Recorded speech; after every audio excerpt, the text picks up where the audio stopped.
कौस्तुभ, आवाज येतोय?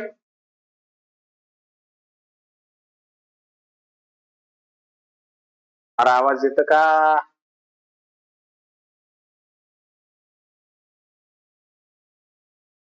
इथं शेअर केलं.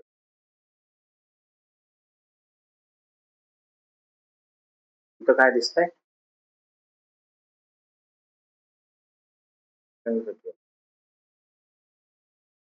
अक्षर.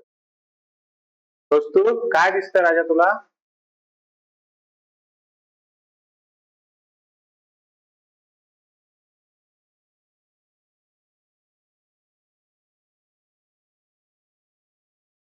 सांग बरं काय दिसतंय ते. अरे काय दिसतंय ते सांग ना. स्क्रीन दिसतेय का? मी दिसतोय. आवाज क्लिअर नाही? असं कसं? आता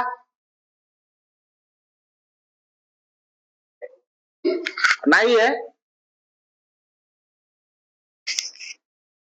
येतंय का नाही?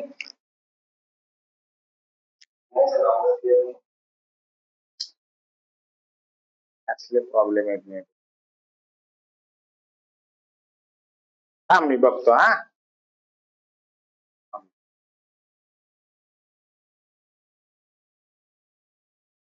Hello hello. आता हॅलो हॅलो. नाहीच. आता नाहीच. अरे यार याचाच प्रॉब्लेम आहे मग. अरे मग आमच्याकडे तर सगळंच चांगलं आहे रे. तुझ्या नेटवर्कचा इश्यू असेल काहीतरी, एकदा चेक कर.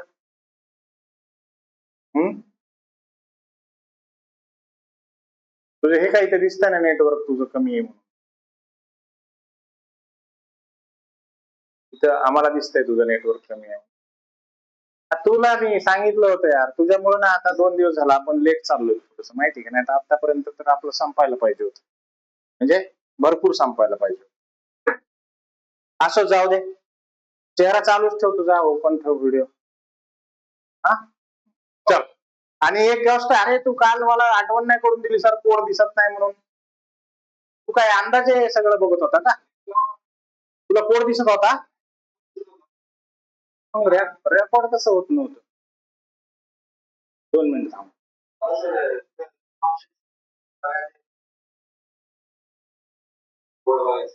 तुला येतंय पण आमच्याकडे रेकॉर्ड आहे ना तसं.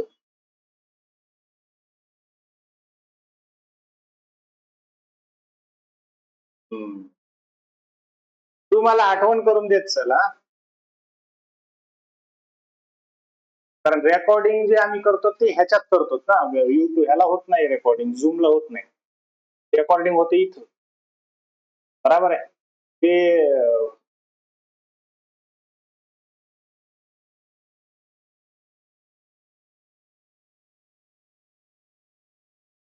चल मग आता काय करतो, राहून दे असंच, काय नुसती स्क्रीन ठेवतो, नुसती अशी स्क्रीन ठेवतो, ठीक आहे? आता दिसत असेल ना, मी दिसत असेल आणि स्क्रीन दिसत असेल.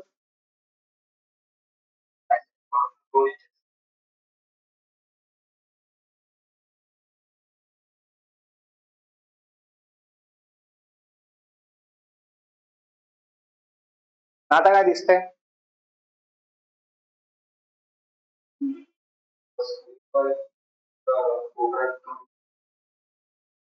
कॉपरेट मध्ये दिसायला हा, सगळं दिसत असेल आता, सगळं दिसत असेल ना?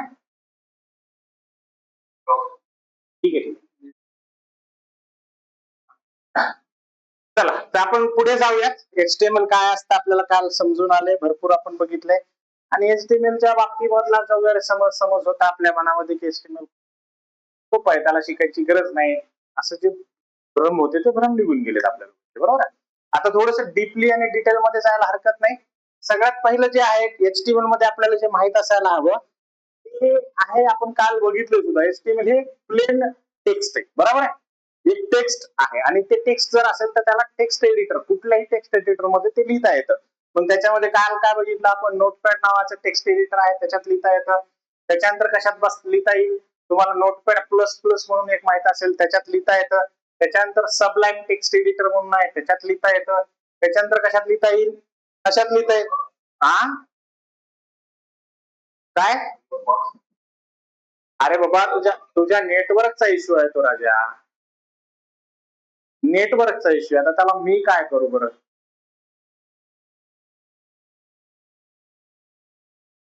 हाँ क्या कर सकते हैं बताओ.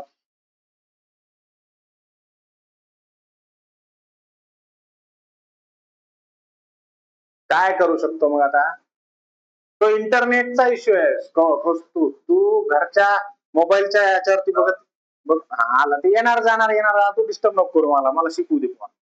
ठीक आहे, नंतर तू व्हिडिओ बघितलास तर घाण कर. तर आपण काय करत होतो, आपण HTML चा फॉर्मॅटिंग बघायचा प्रयत्न करत होतो. आणि त्याच्यात मी आता तुम्हाला जे सांगत होतो ते असं, HTML ही टेक्स्ट आहे, प्लेन टेक्स्ट आहे असं आपल्याला लक्षात आलंय. प्लेन टेक्स्ट जर असेल HTML तर मग नंतर आपल्याला नक्की ते कुठं लिहायचं आहे कोड, कारण आपण बघितलंय त्यावेळेस आपण सी लँग्वेज केली, त्यावेळेस टर्बो C++ यूज केलं ऍज अ IDE म्हणून, इंटिग्रेटेड डेव्हलपमेंट एन्व्हायरमेंट म्हणून, जिथे आपला कोड लिहिता येतो. 3 काम आहेत ना IDE ची. आता परत परत ही गोष्ट का सांगतोय मी तुम्हाला, कारण तुमच्या ते वारंवार लक्षात राहाल, कारण इथून पुढे सुद्धा अजून 2-3 प्रकारचे IDE तुम्हाला येणार आहेत. बरोबर. सो इंटिग्रेटेड डेव्हलपमेंट एन्व्हायरमेंट कशासाठी वापरलं तर 3 बेसिक काम आहेत. काय, कोड लिहिता येणं, कोड कंपाईल करणं आणि कोड रन करणं, असे 3 काम असतात कुठल्याही IDE चे. मग टेक्स्ट एडिटर आहे, आता हे जे टेक्स्टच आहे, हे तर कोड नाहीये, टेक्स्ट आहे फक्त. मग जर टेक्स्ट असेल तर ह्या टेक्स्ट साठी कुठलं एडिटर वापरायचं, तर सिंपल आहे, कोणतंही टेक्स्ट एडिटर. म्हणजे मी तुम्हाला आता उदाहरण सांगितले, काल लिहिलेलं आपण नोटपॅड होतं ते, त्याच्यानंतर नोटपॅड प्लस प्लस नावाचं असतं ते, त्याच्यानंतर सबलाईम टेक्स्ट एडिटर, त्याच्यानंतर व्हिज्युअल स्टुडिओ तुम्ही जो वापरला तो काल आपण इन्स्टॉल केला तो व्हिज्युअल स्टुडिओ, त्याच्यानंतर तुमचं पायचॅम मध्ये लिहिता येतो, त्याच्यानंतर तुम्हाला आज असंख्य असे 100-200 म्हणजे कुठलाही IDE ओपन करा, इव्हन तुम्ही स्प्रिंग बूट जर ओपन केलं तरी सुद्धा त्याच्यात सुद्धा तुम्हाला HTML लिहिता येतं, कारण HTML शिवाय कुठलीच टेक्नॉलॉजी पूर्ण होत नाही. बरोबर, कारण कुठल्याही टेक्नॉलॉजीचा अल्टिमेट हेतू काय आहे, हेतू आहे की ऍप्लिकेशन बिल्ड करणे. आणि ऍप्लिकेशन बिल्ड करणे हा जर हेतू असेल तर ते ऍप्लिकेशन फक्त आणि फक्त ब्राउझरवर दाखवण्याचं काम HTML करणार, दुसरं कोणीही नाही. मग तुम्ही गुगल ओपन केलं, राईट हँड साइड क्लिक केलं, बघा मी तुम्हाला दाखवतो आता.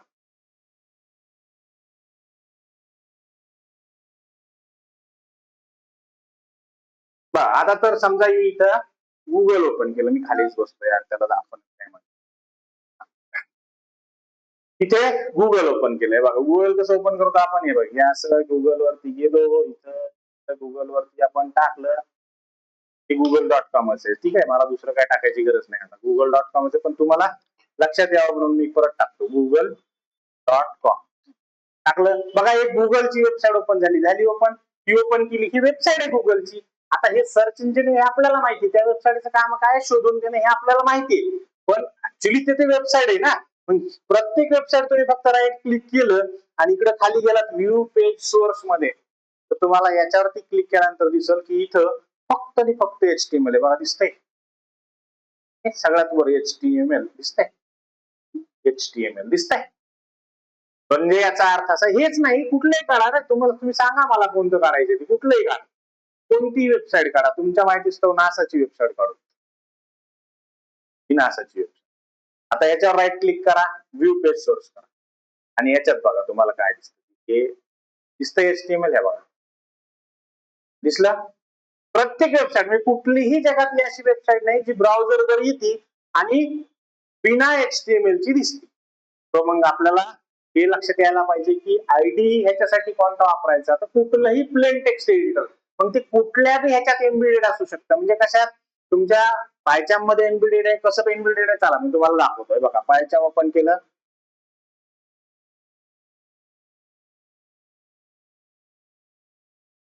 आणि इथं आपल्याला HTML चं डॉक्युमेंट लिहायचंय, तर कसं करायचं, अरे लय सिंपल आहे. आपण प्रोजेक्ट कसे तयार केले होते, आपण प्रोजेक्टच्या याच्यावरती फोल्डरवरती राईट क्लिक करायचं, न्यू लिहायचं, न्यूच्या नंतर काय करायचं, पायथनची फाईल तयार करायचं. तर इथंच बघा ना HTML ची फाईल दिसायला लागली, तुम्हाला दिसायला लागली का, त्याच्यावर क्लिक केलं तर .html वाली एक फाईल तयार होईल तुमच्यासाठी.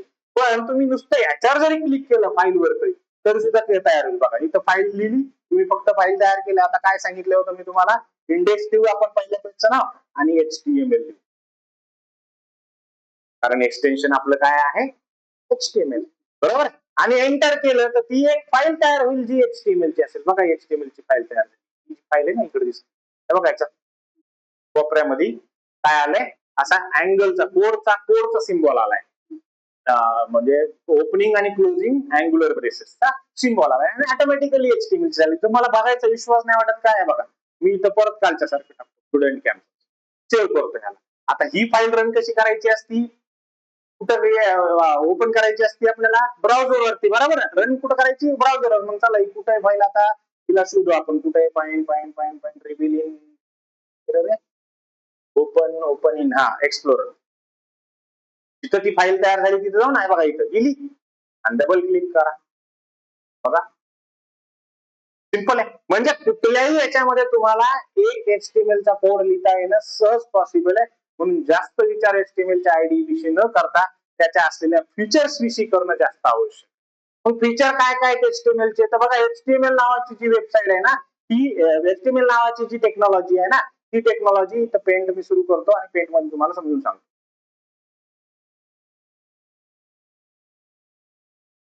It is tag based markup language. Tag based म्हणजे काय, टॅगचा अर्थ काय असतो सांगा बरं. टॅग म्हणजे काय, तुम्ही आतापर्यंत कधी टॅग बघितलाय का, टैग कभी देखा है क्या तुमने, कौन से गेम में देखा है,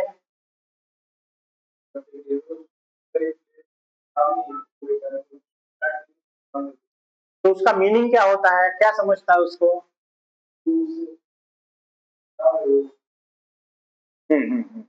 तुमको मालूम है टैग क्या होता है, जी. हाँ हाँ हाँ, सही पकडे. हा टॅग, अरे तुम्ही टॅग नाही पाहिला कधी, तुम्ही एखाद्या ऑफिस मध्ये गेलात का, सरकारी गैर सरकारी खाजगी, आपलं द्या सोडून, गेलात, गया हो, फाइल लेके है, बड़े बड़े फाइल होते हैं, ठीक है, उस फाइल में टैग होता है, मालूम है क्या होता है, नहीं मालूम. टॅग टॅग, हा बांधायचा टॅग, माहितीये. दोन्हीकडून दोन काय असते तर तुकडं असते तर स्टीलचे, घुसवायचं त्याच्यात कागदामध्ये आणि बांधून ठेवायचं. काय करतं बरं ते टॅग, जर ते टॅग समजलं तर हा टॅग नक्की समजेल आपल्याला. काय करतं ते टॅग, चार कागद एकत्र बांधण्याचं साधन आहे का नाही, बराबर. म्हणजेच काहीतरी एकत्र गुंतवून ठेवण्याचं साधन आहे. त्याला आपल्याला माहिती की टॅग, मी टॅग मध्ये बांधून ठेवलेले ऍडमिशनच्या फाईल आहेत समजा. काही फाईल्स आहेत फिशच्या रिसिप्टच्या, काही फाईल्स आहेत मुलांच्या आधार कार्डच्या, प्रत्येक वेगवेगळ्या ठेवलेल्या आहेत मी, बरोबर. मग मी टॅग नुसार शोधू शकतो की नाही, कुठल्याही टॅगला काढलं तर शोधू शकतो. बरं मला कळायला लागलंय ना टॅगच्या आतमध्ये फाईल ठेवलेल्या आहेत म्हणून, मला माहित आहे ते. तसंच ब्राउझरला टॅग रीड करता येते आणि म्हणून ही मार्कअप लँग्वेज जी बनलेली ना, ही टॅग बेस्ड बनलेली. म्हणून तुम्हाला HTMLच्या तिथं काय दिसलं होतं, आता काय दिसलं होतं, ओपनिंग टॅग, क्लोजिंग. त्याला काय म्हणायचं, ओपनिंग टॅग आणि क्लोजिंग टॅग. आता ओपनिंग टॅग आणि क्लोजिंग टॅग असंच लिहिलं तर होत नाही. फक्त काय होतंय, HTML ही जे आहे त्याचं एक फॉर्मॅट असतं, कुठल्याही HTMLच्या डॉक्युमेंटचं एक फॉर्मॅट असतं. कसं फॉर्मॅट आहे, आता मी तुम्हाला दाखवलं होतं, जसं आताच गुगलचं एक्झाम्पल मी तुम्हाला दाखवलं होतं. कुठे, हे बघा, इथं मी राईट हँड साइड क्लिक केला, व्ह्यू पेज सोर्स केला, इथं बघा तुम्हाला अनेक प्रकारचे टॅग दिसतील. आता हा एक टॅग दिसायला, हा एक टॅग दिसायला, बरोबर. खाली अजून भरपूर तुम्ही पुढे गेलात तर, आता हे सर्च आपण हे ठेवलेले त्याच्यामुळे तुम्हाला जास्त काय दिसणार नाही, पण इथे भरपूर पद्धतीचे टॅग्स आहेत दिसायला. हा टॅगच आहे ना, हा ओपन केला आणि कुठतरी क्लोज केला असेल, इकडे पुढं कुठतरी क्लोज केला असेल, बरोबर. भरपूर आहे, असं लय मोठे नाही, एक टॅग नाही येतो इथं सुरू झालंय आताशी, हे लय मोठं असते. हे बी टॅग आहे का, सगळे अँग्युलर ब्रेसेस म्हणजे काय, तर मग टॅग्स आहेत. सो HTML ला आपण काय म्हणू शकतो की डॉक्युमेंट HTML चे प्लेन टेक्स्ट असते. प्लेन टेक्स्ट आहे म्हणजे कुठल्याही टेक्स्ट एडिटर मध्ये लिहिता येतो. आणि HTML ही काय आहे, एक मार्कअप बेस्ड लँग्वेज आहे, पण कशामध्ये ती टॅग्स मध्ये लिहावे लागते, म्हणजे त्याची प्रत्येक लाईन टॅग. आता टॅगचं काम काय असतं, तर बघा टॅगचं काम असं असतं, इथे तुम्ही ओपनिंग टॅग दिला, ते क्लोजिंग टॅग दिला, बरोबर आहे. जसं आपण फाईल मध्ये दिले की मी वरून बांधले आणि खालून बांधले, तो टॅग असतो ना, असा असतो बघा, आणि त्याच्या आतमध्ये डॉक्युमेंट असते, बघितले असतील कधी तर, बरोबर.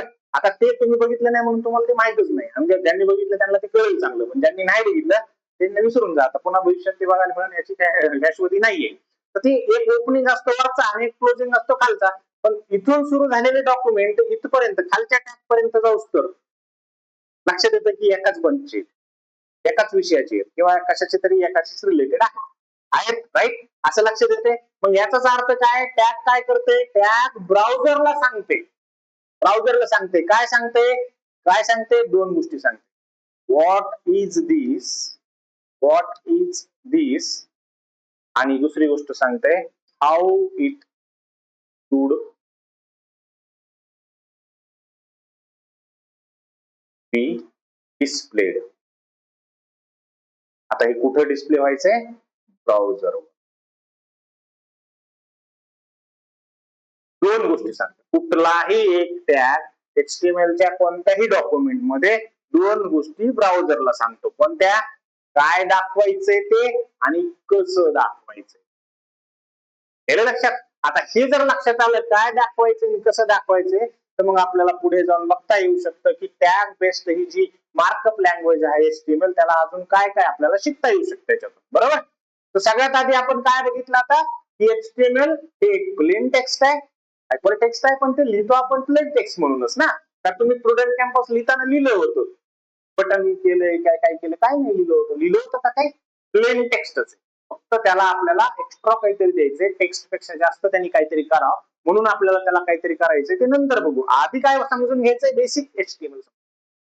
टॅग बेस्ड लँग्वेज आहे, कुठल्याही फाईल मध्ये कुठल्याही टेक्स्ट एडिटर मध्ये तिला सहज लिहिता येतं. त्याचं एक्सटेन्शन काय आहे, डॉट एचटीएमएल आहे, बरोबर, डॉट एचटीएमएल आहे.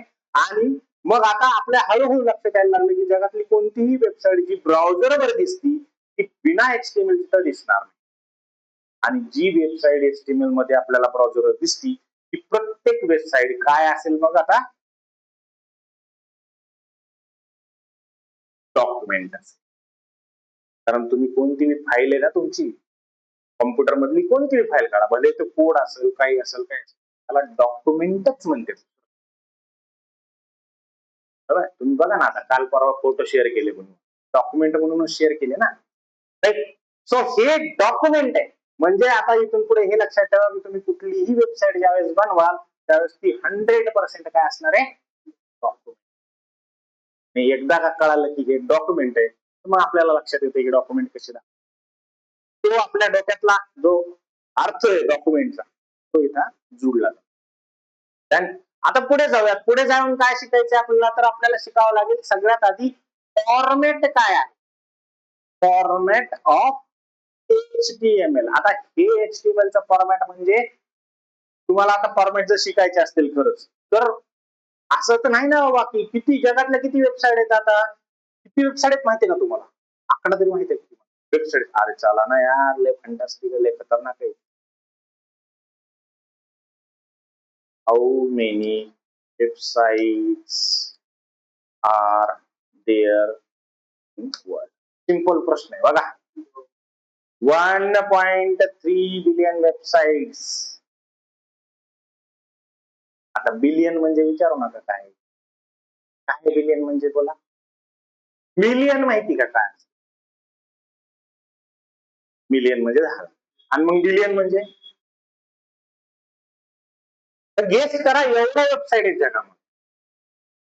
आणि मग हे सगळे काय आहेत, डॉक्युमेंट शेअर करण्याची पद्धत आहे. सगळे ब्राउझरवर ज्यावेळेस दिसते त्यावेळेस एचटीएमएल हीच टेक्नॉलॉजी वापरलेली असती, एवढं का कसं. म्हणजे आपल्याला मूळ कळालंय की आपण जर आपल्याला इंटरनेटवर जायचं असेल, काही शेअर करायचं असेल तर काय करावं लागेल, सगळ्यात अगोदर आपल्याला एचटीएमएल मध्ये फाईल लिहावी लागेल.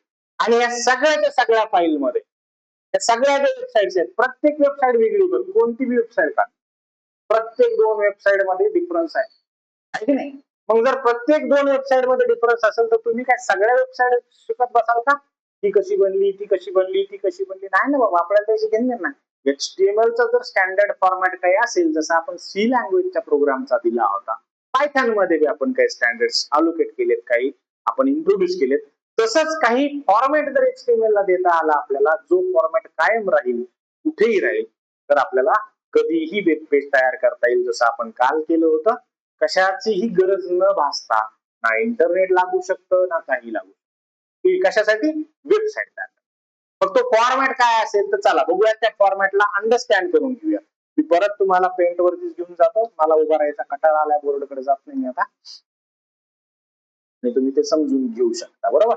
चला बघा काय असतं.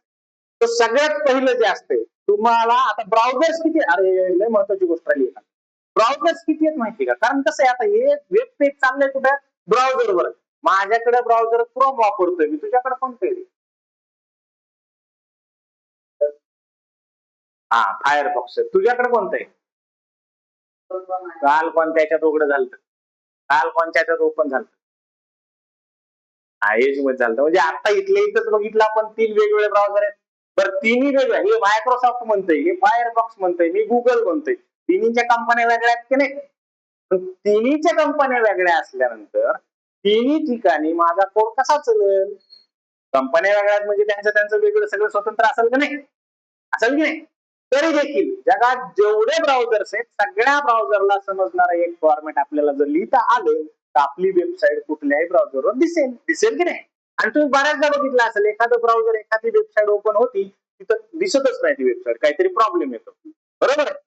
कशामुळे प्रॉब्लेम येत असतो? तर ते ब्राउझर त्या वेबसाईट वाल्यांनी काय दाखवायचे ते दाखवायचं त्यांनी ठरवलेलं नसतं, किंवा त्या ब्राउझरला ते माहित नसतं की ह्याला काय म्हणायचं, आणि म्हणून ते दाखवू शकत. आजकालचे सगळेचे सगळे ब्राउझर्स कसे आहेत माहिती का? स्मार्ट ब्राउझर आहेत. आणि अजून एक प्रश्न आपल्याला गुगलला इथे विचारता येऊ शकतो, आणि तो म्हणजे जसं आपण वेबसाईटच्या विषयी विचारलं होतं तसं आपण विचारू शकतो, how many browsers are there? आणि तुम्ही बघू शकता की किती दिले त्याने, येडे काही देते टोटल.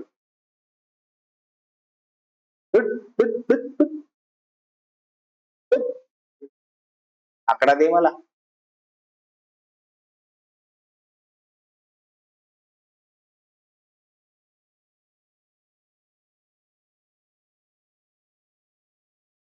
आपल्याला सर्च करता येणार वेबसाईटला. अरे आपल्या जिंदगीवर the number of browsers today in the world. आता तर दाखवून. Hundreds of. अरे हंड्रेड्स ऑफ कशाला, मला एक्झॅक्ट आकडा याला भी माहित नाही. चला, इसको भी नहीं मालूम है भाई कितने आहे तो. हा, पण हंड्रेड्स ऑफ आहेत म्हणजे शेकडो ब्राउझर्स आहेत आपण असं समजू शकतो, आणि ते सुद्धा खूप जास्त मोठे आहेत. म्हणजे कुणी आजकाल त्या दिवशीच्या तुम्हाला सांगितलं, ती स्टोरी सांगितली, त्या मुलाने एक जर्मनी मधल्या ब्राउझर तयार केलं होतं, त्या दिवशी सांगितलं होतं. ब्राउझर्स नेहमी नवीन नवीन ब्राउझर्स येत आहेत, आणि इतके सगळे ब्राउझर्स आहेत. मग सगळ्या ब्राउझरला समजण्यासाठी आपल्याला काय करावं लागेल? फॉर्मॅट काहीतरी स्टँडर्ड ठरवून घ्यावं लागेल. बरोबर? कसं ठरवता येईल? चला आपण काय करूयात. काय झालं रे, झोपला का काय? चला, HTML चं कुठलंही डॉक्युमेंट त्याच्यामध्ये काय असतं ते अगोदर पाहूया. ठीक आहे? HTML च्या कुठल्याही डॉक्युमेंट मध्ये सगळ्यात पहिलं जे असणार आहे ते असणार आहे HTML नावाचा टॅग.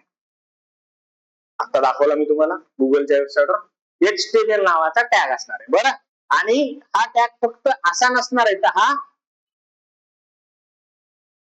ओपनिंग टॅग झाला. वरचा जो टॅग झाला तो झाला ओपनिंग.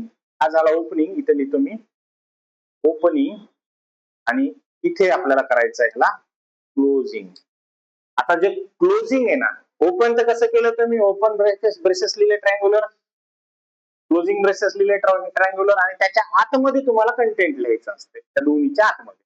बरोबर आहे? मग मी ह्याला काय करतो, इथे फक्त एक स्लॅश लिहितो. कोणता स्लॅश आहे हा? फॉरवर्ड असेल का बॅकवर्ड असेल? क्लोज झालंय तुमचं, फॉरवर्ड स्लॅश. ठीक आहे? मग आता कसं करावं लागतंय, तर ह्याच्या आतमध्ये तुम्ही लिहाल, याच्या आतमध्ये इथे इथे जे काही तुम्ही लिहाल, हे हे हे हे जेवढं काही लिहाल, ब्राउझरला काय समजेल, अरे हे HTML चं डॉक्युमेंट आहे. आणि मग ब्राउझर जसं दाखवायला तुम्ही सांगितले तसं दाखवण्याचा प्रयत्न. समजलं? आता HTML काय आहे तुम्हाला त्या दिवशी सांगितलं होतं की HTML मध्ये कधीही एरर येणार नाही, राईट? मग एरर येणार नाही म्हणजे काय होईल? सगळेच आपलं म्हणजे एखादी गोष्ट चुकली तर आपलं चूक दाखवेल का ते? तर तसं बी नाही. तसं बी नाहीये. तसं बी नाही म्हणजे काय? असं म्हणलं जातं की HTML is a forgiveness language. म्हणजे काय? माफ करणारी लँग्वेज. छोट्या मोठ्या चुका चलतंय, मी घेतो खपून, चलतंय. फॉरगिव्हनेस असलेली प्रोग्रामिंग. छोट्या मोठ्या चुका ती माफ करेल, काही अडचण नाही तिला. पण त्याच्यामुळे होईल काय? त्याच्यामुळे तुम्हाला कधीही कळणार नाही की काय चुका व्हायला लागल्या आणि त्या चुका कशा करेक्ट केल्या. कारण एखादं ब्राउझर तुमचं दाखवेल, दुसरं ब्राउझर नाही दाखवणार. ते म्हणेल नाही जमत माझ्या, त्याच्याकडे जमते त्याकडे जा. माझ्याकडे जमत नाही, माझ्याकडे तुम्हाला करेक्ट शिस्तीतच यावं लागेल, राईट? सो HTML फक्त एररच दाखवत नाही अशातला प्रकार नाहीये, तर काही एरर खपून सुद्धा घेतंय, काही एरर खपून सुद्धा घेतंय आणि तरी देखील आउटपुट दाखवतंय. याचा अर्थ असा आहे की HTML चा कोड लिहिते वेळेस तर सावधानी. कारण इतके हंड्रेड्स ऑफ ब्राउझर्स आहेत, कोणत्या ब्राउझरचं नेचर कसं आहे ते तुम्हाला अजून तरी माहित नाहीये. पुढे ज्यावेळेस तुम्ही खूप जास्त अभ्यास कराल त्यावेळेस तुम्हाला कळेल ते. पण आता तुम्हाला सावध राहायला पाहिजे. कशासाठी सावध राहायला पाहिजे? तुम्हाला एक गोष्ट लक्षात घ्या, ब्राउझरला नेहमी सांगावं लागेल की माझं डॉक्युमेंट हे HTML चं डॉक्युमेंट आहे.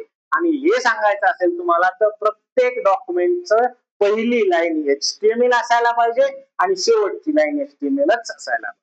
पहिल्या लाईनला ओपनिंग टॅग करायचा आहे आणि शेवटच्या लाईनला क्लोजिंग टॅग. इथपर्यंत समजलं पहिलं फॉर्मॅट. म्हणजे सगळ्यात अगोदर जर तुम्हाला HTML चं डॉक्युमेंट तयार करायचं तर जे लागतं ते काय लागणार आहे?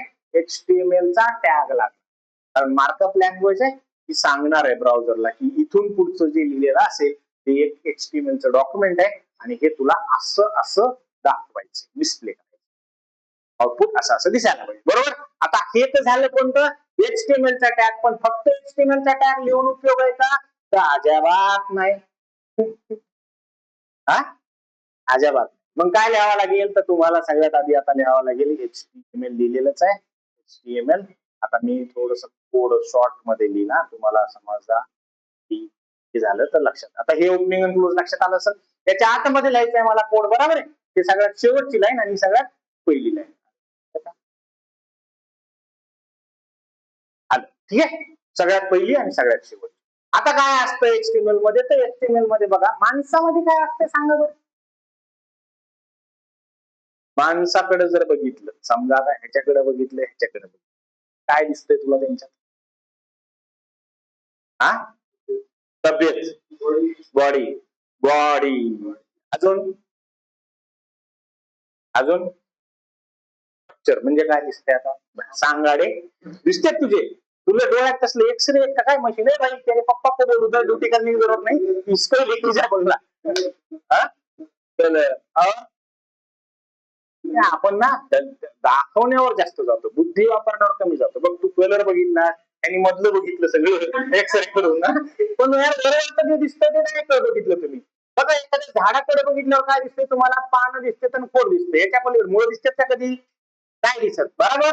तसंच एखाद्या माणसाकडे बघितलं, तू माणूस ह्याला योगेश म्हणून ओळखतो कसा? काय त्याचं ओळखतो? त्याच्या नावावर तू त्याला ओळखतो. तोंड, तोंड बघून ना, तोंडच बघून ओळखतो ना. गौरवला तोंड बघूनच ओळखतो ना. अरे काय तोंड बघून ओळखतात तुम्ही? करतोच माझे ओळखायला पाहिजे ना. तोंड बघून ओळखायला लागले तुम्ही.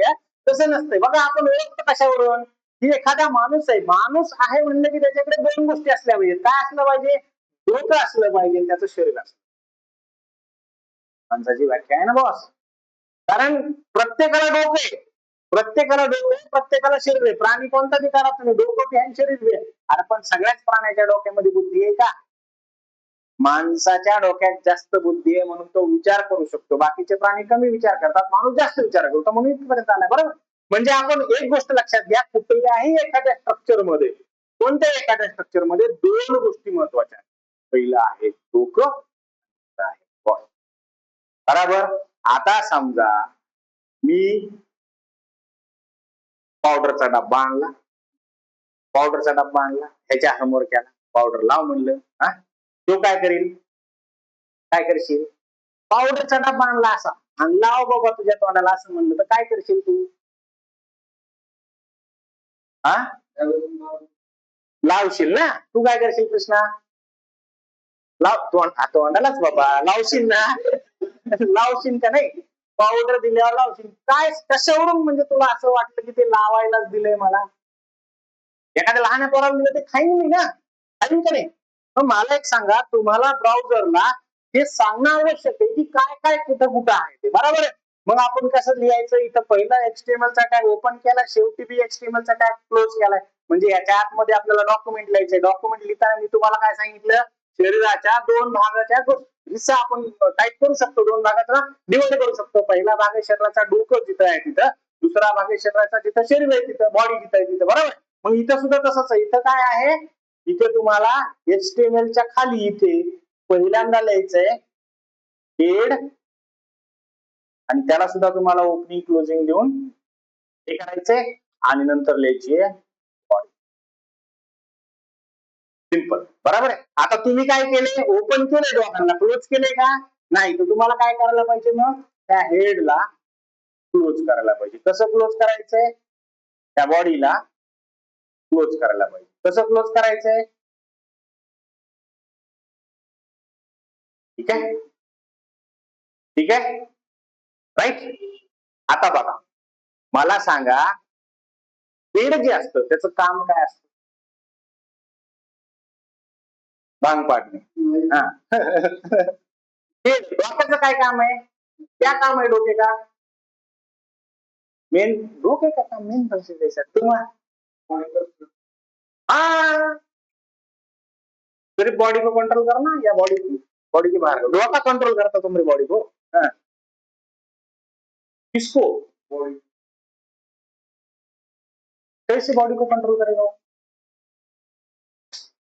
देखो नॉर्मली होता क्या है, हमारे दिमाग के अंदर बहुत सारी इंफॉर्मेशन, इंफॉर्मेशन किसके बारे में, हर चीज के बारे में इंफॉर्मेशन हमारे दिमाग में है ना, आपल्या डोक्यात काय आहे, सगळ्या बाबतीतली इन्फॉर्मेशन जमा आहे, बरोबर आहे. मग काय असतं, हे जे दोन पार्ट केलेत ना, त्याच्यातला पहिला हेड लिहिलाय, दुसरा बॉडी लिहिलाय. तर बघा मी तुम्हाला सांगतो, हे जे बॉडी नावाचा टॅग आहे, हा जो बॉडी नावाचा टॅग आहे, याच्या आतमध्ये जे काय काही, समजा याला मी परत काढावं लागतं,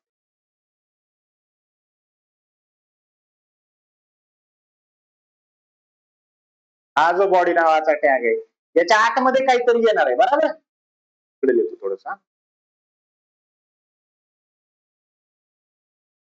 याच्या आतमध्ये काहीतरी येणार आहे, राईट. बॉडी म्हणजे काय असते ते आता समजून घ्या. बॉडी म्हणजे फार सोपा प्रकार आहे. बॉडीचा अर्थ असा आहे की तुमच्या ब्राउझरवर जी विंडो दिसते, विंडो हा फक्त त्याच्यावरचा टॅब नाही, ते ऍड्रेस बार नाही, काही नाही, फक्त जी विंडो दिसते त्या विंडोला इथे HTML मध्ये म्हटलं जातं कॅनव्हास. तुम्ही जर पेंटिंग कधी बघितली असली तर पेंटिंग काढायचा जो पेपर असतो त्या पेपरला कॅनव्हास असं म्हटलं जातं. त्या कॅनव्हासला रंगवता येतं, त्याच्या बाहेर रंगवता येते का, म्हणजे जे काही तुम्हाला कलाकारी करायची वेब पेज वरती ती कुठं करायची, त्या बॉडीच्या आतमध्ये, ज्याला आपण आता काय म्हणणार आहे, कॅनव्हास म्हणणार. म्हणजे तुम्हाला जे काही तिथे दाखवायचे ते सगळं कुठे लिहावं लागेल, बॉडी. तुमच्या वेब पेजवरच्या डॉक्युमेंट मध्ये जे काही डिस्प्ले करायचे तुम्हाला ते सगळं फक्त आणि फक्त बॉडी टॅगच्या आतमध्येच लिहावं लागेल, अन्यथा ते दिसणार नाही. इथे लक्षात, पहिली गोष्ट. दुसरी गोष्ट, मग हेडचं काय काम आहे, तर हेडचं असं काम आहे, ही जी बॉडी आहे त्या बॉडीमध्ये तुम्ही फक्त देणार आहे की H1 हे आहे, B1 ते आहे, हे फलाना हे आहे, असं तुम्ही देणार आहे, बरोबर. आता हे जे दिलेलं आहे ते एखाद्या ब्राउझरला कोणत्या भाषेत आहे हे कसं काय समजेल, कारण भाषा बी किती आहेत असा गुगलला प्रश्न विचारावाच लागेल आपल्याला, है ना. प्रोग्रामिंगच्याच भाषा 13,000पेक्षा जास्त आहेत म्हणल्यावर नॉर्मल माणसाच्या भाषेत तर लाखांनी आहेत, बरोबर. कलर्स लाखांनी आहेत, फॉन्ट्स लाखांनी आहेत. मग कोणतं कोणतं कुठं आहे नेमकं, तुमच्या वेबसाईट मध्ये वेबपेज मध्ये काय वापरलेलं आहे, हे जी इन्फॉर्मेशन आहे ती इन्फॉर्मेशन ज्या टॅगच्या आतमध्ये लिहावं लागते त्या टॅगला हेड टॅग असं.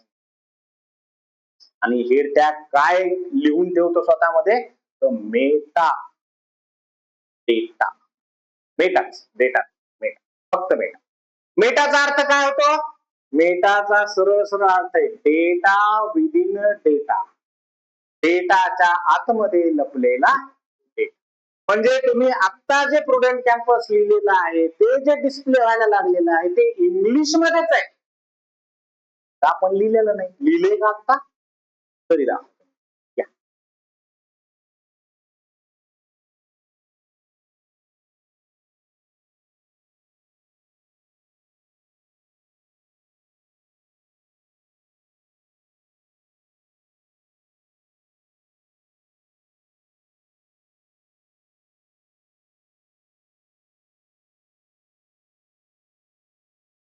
अरे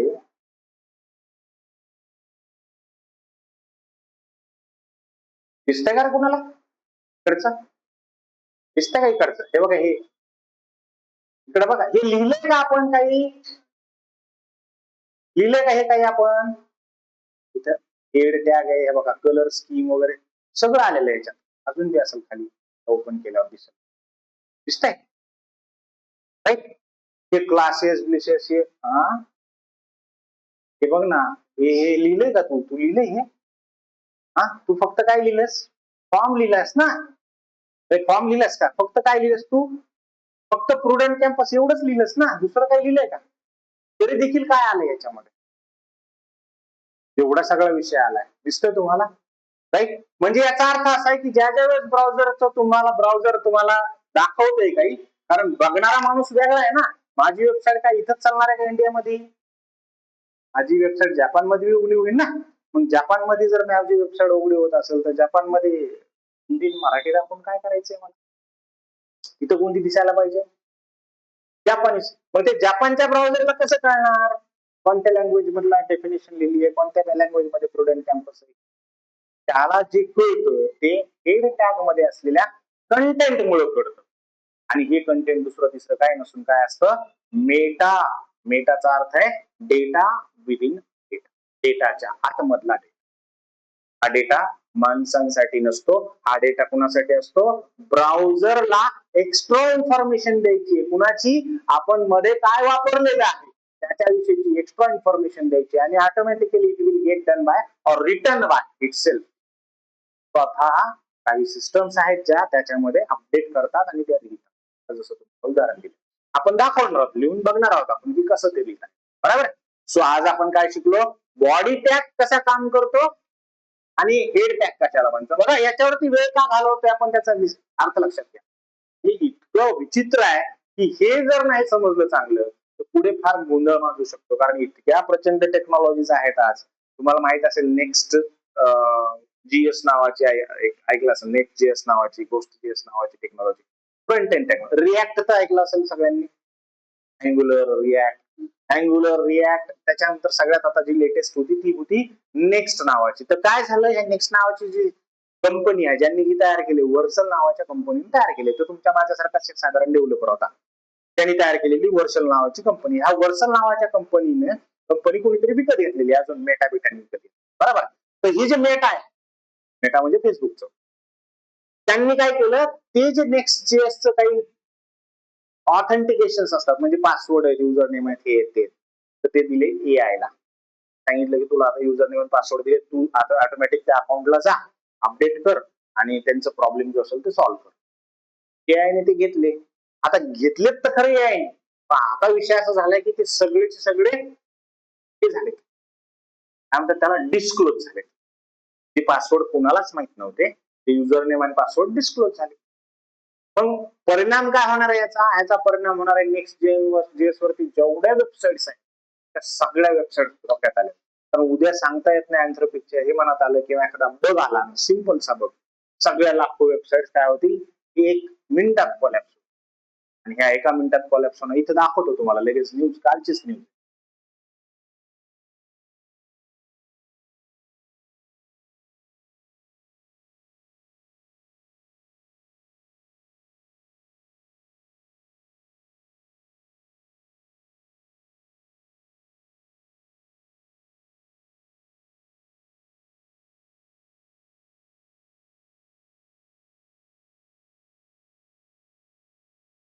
काय म्हणतात तर त्याला पासवर्ड.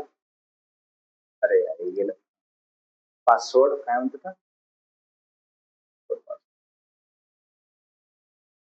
डिस्क्लोज.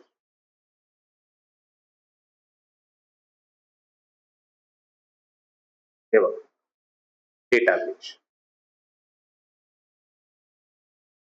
पासवर्ड एआय ला दिल्यामुळे प्रॉब्लेम तयार झाला. पण असे प्रॉब्लेम तयार झाले तर वर्सलवर असणाऱ्या सगळ्या वेबसाईट बरबाद होतील एका क्षणामध्ये. तसं झाल्या तर मग कुणाचं काम चांगलं आहे, कुणाला वाढेल काम, कुणाकडे काम येईल ते आपल्याकडे.